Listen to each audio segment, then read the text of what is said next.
ఈరోజు పవన్ కళ్యాణ్‌కి సంబంధించి ఒక సభ జరగబోతుంది హైదరాబాద్‌లో అని చెప్తే, ఆ సభకి పర్మిషన్ లేదు పోలీసులు.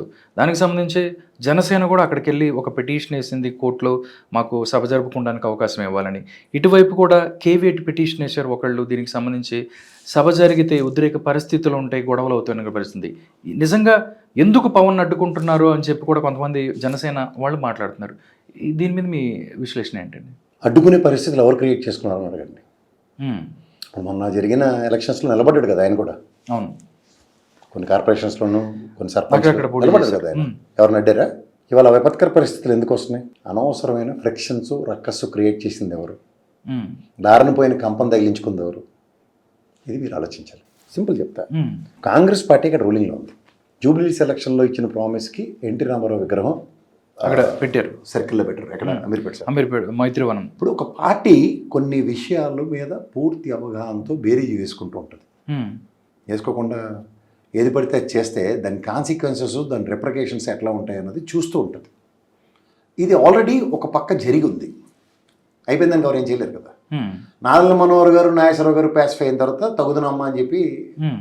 ఉద్రేకభరితమైన స్పీచ్లు ఇచ్చిన పవన్ కళ్యాణ్.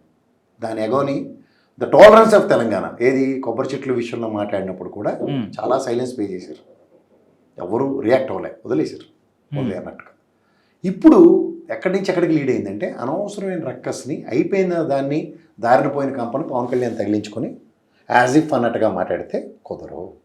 రెండోది, హోమ్ మినిస్టర్ స్థాయిలో మాట్లాడిన మాటలు ఏది పోలీసు వాళ్ళు నేనే ఆపాను అంటే లా అండ్ ఆర్డర్ని నువ్వు కంట్రోల్ చేస్తున్నావా?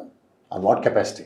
లా అండ్ ఆర్డర్కి నీ అనుగుణంగా నీకు నచ్చితే వాళ్ళగా నచ్చపోతే వాళ్ళగా ఫస్ట్ బెదిరించావు, పాసిఫై అయిపోయింది అనగానే లా అండ్ ఆర్డర్ వెనక్కి తీసుకుంటావా? Is it the way of democracy? ఇవి సమాజం గమనిస్తుంది. రెండోది, credit goes to Ponnam Prabhakar garu, the way is reacted. Okay.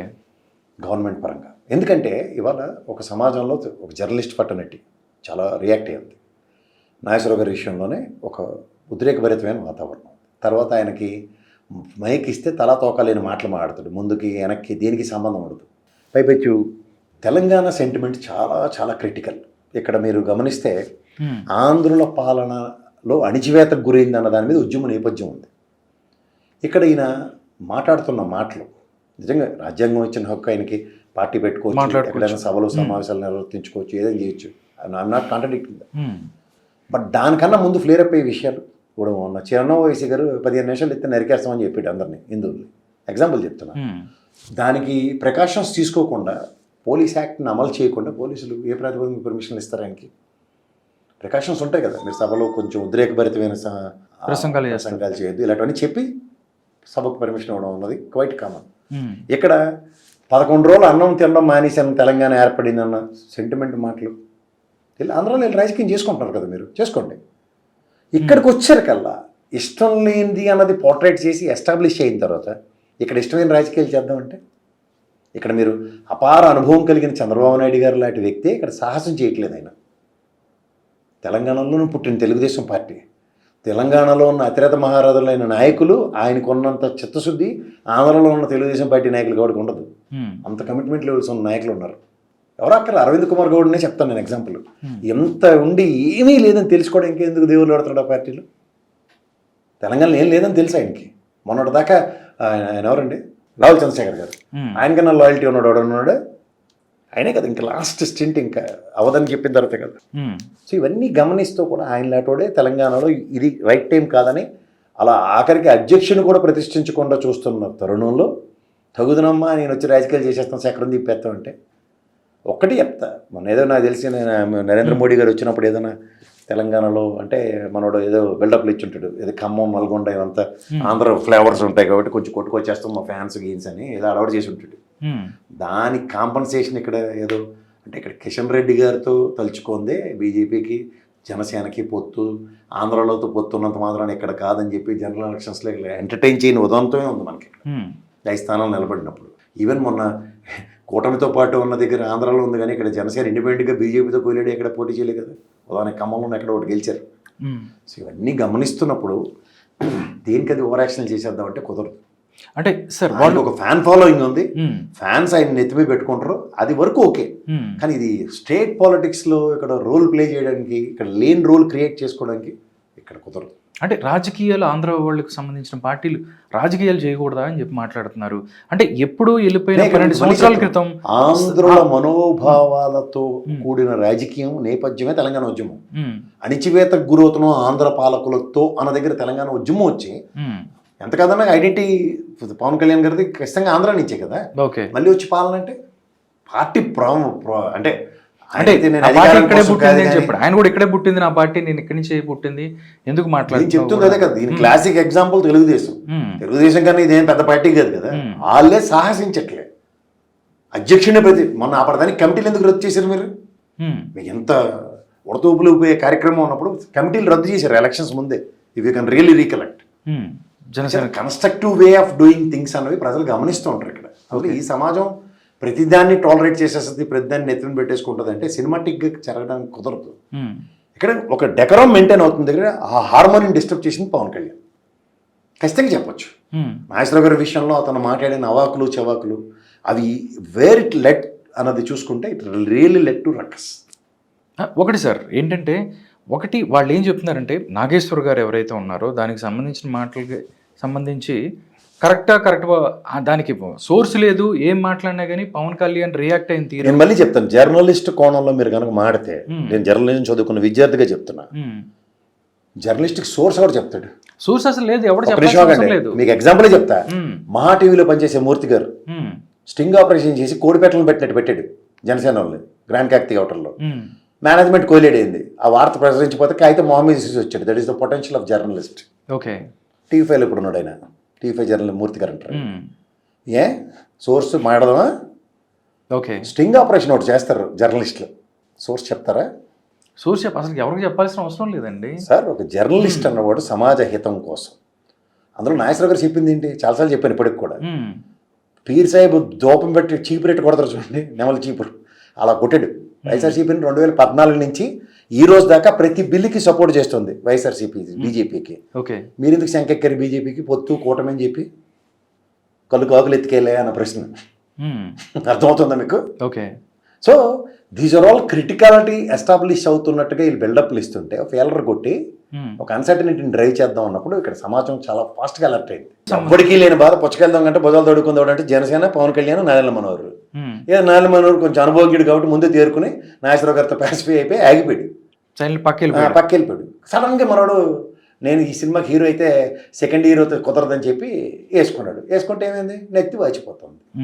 అంటే ప్రెస్ మీట్ పెడతా అని చెప్పినాడు సాయంత్రం 4:30కి. ఎప్పుడు చూద్దాం అంటే ప్రెస్ మీట్ అయినా పెట్టనిస్తారా లేకపోతే చూద్దాం, పెట్టిన తర్వాత చూద్దాం, జరిగినప్పుడు చూద్దాం. నేను ఓకే. గాయపడిన మనుషులకి ఉపశమనం కావాలి. గాయాలను ఇంకా కోతిపుండుని బ్రహ్మరాక్షస్ చేస్తామంటే కుదరదు. ఇక్కడ మనోభావాలు గాయపడి ఉన్నాయి, తెలుసుకోవాలి. అది ఏదో భావావేశాలకు గురైపోయి అట్నుంచి మాకు 4-5 స్పోక్స్ పర్సన్స్ ఉన్నారు, ఇక్కడ కొంచెం ఆవేశంతో ఉన్న కుర్రాళ్ళు ఉన్నారు, ఫ్యాన్స్ ఉన్నారు అనుకుంటే, తెలంగాణ ఉద్యమ నేపథ్యంలో సకల జనుల సమ్మెతోనే సినిమా చూపించారు ఇక్కడ అందరికీ.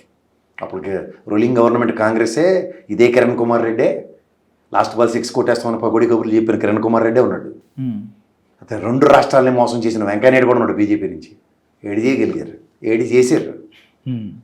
ఒరిజినల్ పొటెన్షియల్ ఆఫ్ తెలంగాణని దయించి డిస్టర్బ్ చేయకండి, ఒక హార్మోనిని డిస్టర్బ్ చేయకండి. ఓకే. ఒక సుహృద్భావ వాతావరణంలో ఎంతో మంది లక్షలాది ప్రజలు ఇక్కడ ఆంధ్ర నుంచి వచ్చి ఇక్కడ బ్రహ్మాండంగా జీవిస్తున్నారు. ఓకే. బీజేపీ దీనికి సంబంధించి కూడా రియాక్ట్ అయింది. విష్ణువర్ధన్ రెడ్డి మాట్లాడుతున్నాడు, తెలంగాణలో ఉండాలంటే పాస్పోర్ట్ కావాలని చెప్పి మాట్లాడుతున్నారు. దాంతోపాటు సోము వీర్రాజు గౌడ్ మాట్లాడాడు. ఎవరైతే గారిని నరేంద్ర మోడీ గారికి ఇంట్రడ్యూస్ చేసినప్పుడు హూ ఆర్ యూ అని అడగొద్దని చెప్పండి, అప్పుడు ఆయన అయినా మాట విందాం. అదే ఆయన చెప్తున్నారు, నాగేశ్వరరావు తీవ్రవాదిలాగా ఉగ్రవాదిలాగా మాట్లాడారని చెప్తున్నారు. బీజేపీ రియాక్ట్ అయింది దీనికి సంబంధించి. తెలంగాణకు సంబంధించిన రియాక్ట్ కావడం ఏమన్నా స్ట్రాటజీ ఉందంటారు? అందులేదు, తెలంగాణలో మురళి గారు రియాక్ట్ అయ్యారు కదా తెలంగాణ బీజేపీ. అవును, నాగేశ్వరరావు గారికి అంటే ఫేవర్గానే మాట్లాడారు. అక్కడ పొత్తులో ఎడుతున్నారు కాబట్టి మాట్లాడాల్సి వచ్చిందా? ఉనికి కోల్పోయిన విష్ణువర్ధన్ రెడ్డిను ఉనికి ఏదో తెలియని సోము వీర్రాజు మాడే తినడానికి కూడా ఇక్కడ సిద్ధంగా లేవు. కానీ పక్కెళ్ళవరకు మనం ముందు అమిత్ షా గారి గురించి మాడారు కదా, దానికి ఆయన ఎలా కాపాడుకుంటారో అట్లీస్ట్ జనసేన కాపాడడానికి నారాయణ మనోహర్ ఉన్నాడు, అమిత్ షాని కాపాడడానికి బీజేపీ వాడు ఎవడన్నాడు కనుక్కోండి సార్. దాని మీద మా అమిత్ షా గారు అలా మాడరు, ఆయన ఎందుకు ఇలాంటి చెప్తారని ఒకసారి చెప్పమండి చూద్దాం. ఓకే. కన్నా లక్ష్మీనారాయణ గారు గతంలో సోమవీర్రాజు గారు మాటలే మా జ్ఞాపకం లేవనుకుంటున్నారా, మర్చిపోయారు అనుకుంటున్నారా? టైమ్లీ అలా అల్లు ఒరిజినల్ గ్యాప్ తీసుకున్నాం అనుకుని గ్యాప్ ఫిల్ చేయడానికి మళ్ళీ వస్తే అప్పుడు తెలియదు అనుకుంటారు మీ గురించి. సార్ ఒకటి సార్ లాస్ట్, అంటే తెలంగాణలో ఆంధ్ర పార్టీలు అసలు వాళ్ళకి స్పేస్ లేదంటారా? చెప్పండి సార్. అంటే ఫ్యూచర్లో కూడా, భవిష్యత్తులో కూడా. ప్రజాశాంతి పార్టీ ఉంది, నేను ఇక్కడ 2 రాష్ట్రాలకు ముఖ్యమంత్రి అవుతాను, కేఏ పాల్ ఇక్కడ నిలబడుతుండే, మేమన్నా ఆపారా? 2 తెలంగాణ వాళ్ళు ఆపారా? బలం లేదు కాబట్టి మీరు ఆపరు, బలం ఉన్న వాళ్ళు మీరు ఏంటి బలం లేదు కాబట్టి ఎవరికి బలం ఉంది? ఎవరికి? పవన్ కళ్యాణ్కి. ఏంటి పవన్ కళ్యాణ్ టీడీపీకి. ఒక నిమిషం ఆగండి, ఒక నిమిషం ఆగండి. మీరు ఏదో పెద్ద ప్రశ్నించి మీరు పవన్ కళ్యాణ్ ఫ్యాన్ అని నాకు బాగా తెలుసు, కానీ చెప్పండి. ఎలివేషన్స్ తో కొన్ని పనులు అవ్వు. ఆంధ్రప్రదేశ్లో ఈసారి 21 గెలిచిన పవన్ కళ్యాణ్ గారు 2014 నుంచి పార్టీని పెట్టుకుని ఈ రోజు దాకా ఉన్న దగ్గర డబుల్ డిజిట్కే ఓటు బ్యాంకర్ అనే వ్యక్తి, మన తెలంగాణ ఎలక్షన్ జరిగింది, ఒకటి గెలిచాడు ఆయన, ఎంత పర్సెంటేజ్ ఓటు బ్యాంక్ ఉందో సరే చెక్ చేసుకోండి. గతంలో జనరల్ ఎలక్షన్స్ లో 5 స్థానాలు బీజేపీ కన్సిడరేషన్స్ ఇచ్చింది, వచ్చిన ఓటు బ్యాంక్ ఎంతో, పర్సెంటేజ్ ఎంత కొనుక్కోండి. సెటిలర్స్ ఉన్న కూకటిపల్లిలో దిక్కు దివానం లేదు, ఆ సామాజిక వర్గం వల్లే వాళ్ళకి దెబ్బేశారు. ఆయన నిలబడిన వ్యక్తి నెత్తురు కొట్టుకున్నాడు ఆయన, ప్రసాద్ గారు. ఏంటి చెప్తారు సార్ వీళ్ళు, ఎవరికి చెప్తారు ఈ రాజకీయాలు? ఒకటి నేను చెప్పగలను, ఒక వాక్యూమ్ని జస్టిఫై చేసే అంత పొలిటికల్ సినారియో ఇక్కడ లేదు. కాల మధ్యలో వచ్చిన కవితమ్మకే దిక్కు లేదు, టాలరెన్స్ ఉంటుందో ఉండదు. ఇవాళ బీజేపీ దశాబ్దాలు బట్టి పోరాటం చేస్తుంది కింద మీద పడి, వాళ్ళకే వ్యాక్యూమ్ క్రియేట్ అవ్వలేదు ఇప్పటికీ. ఆంధ్ర నుంచి పార్టీ తెచ్చి వాళ్ళ జనసేన పెట్టేస్తాం. ఏం లేదు, తెలంగాణలో వైఎస్ఆర్సీపీకి ఉన్న కేడర్ లేదా, తెలుగుదేశంకి ఉన్న కేడర్ లేదా, వాళ్ళిద్దరే పంచేంద్రియాలు మూసుకున్నారు, కూర్చుని ఆంధ్ర రాజకీయాలు చేసుకుంటున్నారు. యాడ్ నుంచి వచ్చేస్తుంది తగుదనమ్మా అని 4 ఫ్యాన్స్ను 10 మంది చిన్నపిల్లలు కనబడేసరికల్లా రెచ్చిపోదాం అనుకుంటారా? ఇది పొలిటికల్ సినారియో. ఇక్కడ తెలంగాణ ఓ భావోద్వేగాలతో కూడిన రాజకీయాలు, ఇక్కడ తెలంగాణ సెంటిమెంట్లతో జరుగుతున్న రాజకీయాలు. ఏమనుకుంటున్నారు ఇక్కడ అసలు? కాదండి, ఇంత లెబోరియస్ ప్రొసీజర్ ఆంధ్ర పాలకుల నుంచి విముక్తి పొందిన తెలంగాణలో మళ్ళీ ఆంధ్ర నుంచి పార్టీ తీసుకొచ్చి నెత్తి పెట్టుకోవడం కానీ మెరుబోలుగులు ఇక్కడ. ఎస్, ఒక రాజ్యాంగబద్ధమైన హక్కులు ఉన్న పార్టీలు నిలబడుతుంటే ఎస్ టాలరెన్స్ ఉంటుంది. వాళ్ళకి కన్సిడరేషన్స్ ఎక్కడ ఉన్నాయో చూడమనండి ఒకసారి. తెలంగాణలో కన్సిడరేషన్స్ ఇచ్చి పోనీ తెలుగుదేశం లాంటి పార్టీకే లేదు సార్, వాళ్ళకున్నంత వైభవం అడుకుంది ఇక్కడ. 2 రాష్ట్రాలు ఇంకో పార్టీని చెప్పండి, ఛాలెంజ్ చేసి అడుగుతున్నాను నేను. వాళ్ళే 10 మెట్లు తగ్గి ఉన్నారు. అంటే ఫ్యూచర్లో కూడా తెలుగుదేశం పార్టీకి సంబంధించి కూడా వచ్చే అవకాశమే లేదంటారు సార్? ఇప్పుడు దాకా నేను మళ్ళీ చెప్తుంది అదే.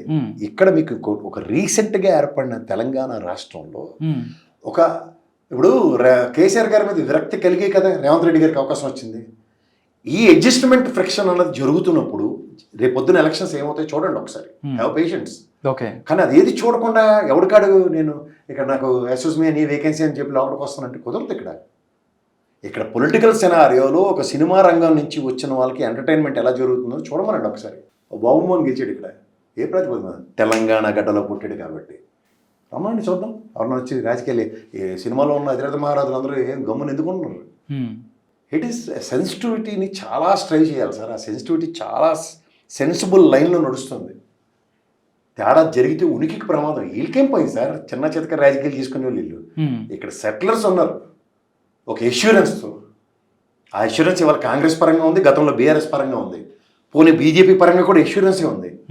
వీళ్ళు తెల్లారు లేస్తే మాటకి నిలకడ ఉండదు, నోరు ఎలా కావాలంటే అలా స్వింగ్ అవుతూ ఉంటుంది. బాధ్యత ఎవరిది? అప్పటి తెలంగాణలో పవన్ కళ్యాణ్ గారికి ఫ్యాన్స్ లేక కూకటిపల్లి ఓడిపోయా. అది ఎక్కడ ఎలా ఉన్నామో అన్న దగ్గర సురక్షితం గురించి ఆలోచిస్తారు. కూకటిపల్లి, వనస్థలపురం ఈ రేడియస్లో తెలుగుదేశం లేదనుకుంటున్నారా? కేడర్ నాయకులు లేరనుకుంటున్నారా? ఎందుకు వాళ్ళు వ్యాక్యూమ్ క్రియేట్ చేసుకోవట్లేదు? Because it leads to friction. Ramarao garu మనవరాలు సువాసనమ్మకి నిలబడితేనే పక్కెళ్ళి ఆడుకొని చెప్పారు అక్కడ. ఏం చేత కేడర్ లెక్క కాదు, నాయకులు లెక్క కాదు అక్కడ. కానీ దానివల్ల వచ్చే కాన్సిక్వెన్సెస్, ఇది నేను అంటుంది అదే. ఒక గురువులో పొలిటికల్ పార్టీ ఎలా అయినా అవ్వాలంటే అక్కడ ఉన్న సర్కమ్స్టాన్సెస్ని అడాప్టబిలిటీ కావాలి. ఇక్కడ దీని మీద ప్రాథమిక అవగాహన కాదు. నీకు తెలంగాణ ఏర్పడమే ఇష్టం లేదు, 11 రోజులు నిరాహార చేసి కూర్చున్నాను స్టేట్మెంట్ నువ్వు ఎలా కాంట్రాడిక్ట్ చేయగలవు? రాష్ట్ర విభజనతో నేను మనోవేదనకు గురయ్యాను. ఆంధ్ర వాళ్ళకి పాసిఫై అయింది, తెలంగాణ ఇక్కడ వర్కౌట్ కాదు. నిన్న కాక మొన్న దిష్టి తగిలింది తెలంగాణ వాళ్ళ దాని దగ్గర. నీకు పొలిటికల్ వ్యాక్యూమ్ ఏ ప్రాతిపదిక మీరు అడుగుతున్నావు? 2 కళ్ళ సిద్ధాంతం పొత్తులో ఉన్న తెలుగుదేశంలో అనాపైస అడాప్టబిలిటీ లేదు నీకు ఎప్పటికీ.